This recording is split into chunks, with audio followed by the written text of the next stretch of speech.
I'll say it plainly, this budget is a tax on effort, a tax on ambition, a tax on anyone who's actually trying to move forward in life. And somehow the government thinks this is fair. This isn't a budget for growth when you really think about it. This isn't a budget for aspiration. This is a budget that hits the people who actually work the hardest in this country. I feel very passionate about this because I strongly believe, and I've seen the evidence, that any great society, any great economy rely on people working in order to grow the economy. But in order for you to grow the economy, you need to make sure you have favorable taxes in place. The goal of the government isn't to tax the living life out of you. The goal of a government is to get out of your way, assist you in order to grow the economy. Because when the economy grows, the government benefits as a result of it. And that isn't through taxation. That is by allowing business to operate. That is by letting working people keep more of their money. And that's how you grow an economy. In all honesty, I tend to be very honest and brutal about this recent budget that Rachel Reeves and Keir Starmer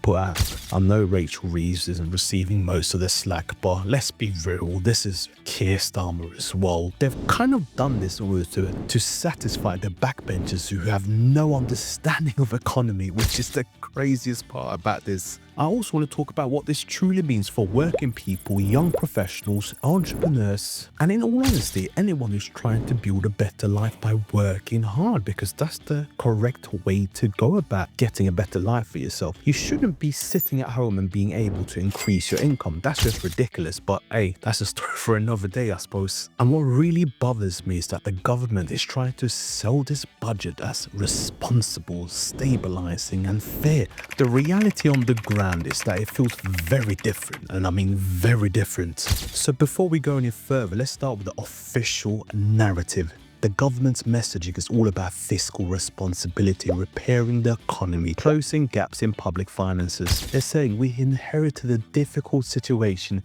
we need stability, everyone needs to contribute. But here's the part they don't say. When the government says everyone, they rarely mean everyone. They mean working people, they mean the middle, they mean the strivers trying to climb a rung higher.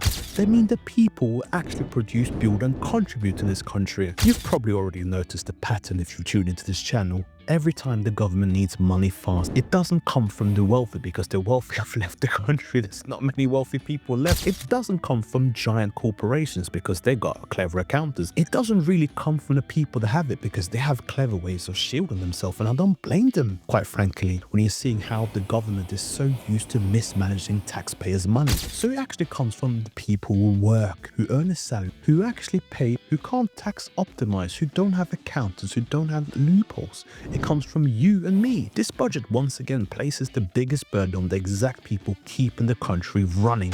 Now let's talk about the most dangerous part of modern UK budget: threshold freezes. This is the stealthiest tax rise you will ever experience. Here's what actually happens. Your salary goes up a little, maybe because of inflation or because your employer gave you a small raise. But the tax threshold stays exactly the same, so even though your pay increase, your actual take-home doesn't. You get pushed into higher tax bands without real income growth. This is happening to nurses, IT professionals, teachers, designers, office workers, young graduates, climbing the ladder, and entrepreneurs taking a salary from their company. This is how millions of people are losing money without even realizing it. And this budget, of course, continues that trend from last year's budget. Let's call it what this truly is. It's an aspiration squeeze, a system that makes it harder to move from renting to owning, starting to saving, saving to investments, side hustle to business, lower income to higher income. You'll take on more responsibilities, you work harder, you get promoted, you try to invest, you try to save, and every positive step you take, the system quietly pulls you back down.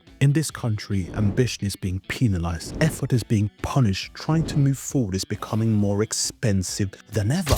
And if you're in your 20s or 30s, this budget wasn't designed for you. Your opportunities are shrinking faster than ever. Housing is further out of reach, savings grow slower, inflation eats everything, tax thresholds drag you upwards, starting a business becomes more expensive, scaling a business becomes more complicated. For young people trying to build something, this is a headwind. And entrepreneurs, I'm an entrepreneur myself, so we feel this harder than anyone. Higher costs, higher compliance, higher tax pressure, less room to invest in growth.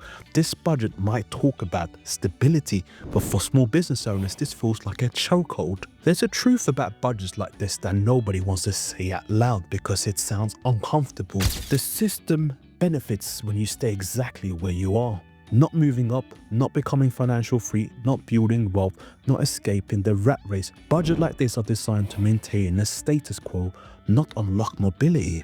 And if you're someone who's trying to build something, this environment requires more strategy than ever. So what do you truly do in a landscape like this? And it's what I believe you should do in any landscape: build your own economy. That means track your net worth religiously, increase your financial IQ, learn money skills the school system never teaches you, start a small business or a side hustle, invest consistently, build multiple streams of income, stay ahead of tax changes, keep your lifestyle low while your assets grow. Focus on skills that nobody tax out of your hands, because if the government is going to squeeze ambition, you need to outthink the system. Again, this budget isn't the end of opportunity. Let's be clear about that.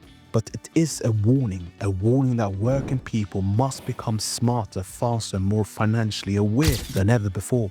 If you want me to break down exactly what moves you should be making right now, comment ready below, and one of the next videos will definitely cover that topic. But anyways, it's been a pleasure talking to you about this disastrous budget, but it's time for me to wrap up this video. I want to say thank you once again for tuning in. If you found this helpful, make sure you smash that like button, subscribe to this channel, and more importantly, tap the notification bell. I'll see you on the next video where we are going to be talking about more business, finance, and entrepreneurship like we always do. Take care now. Bye-bye.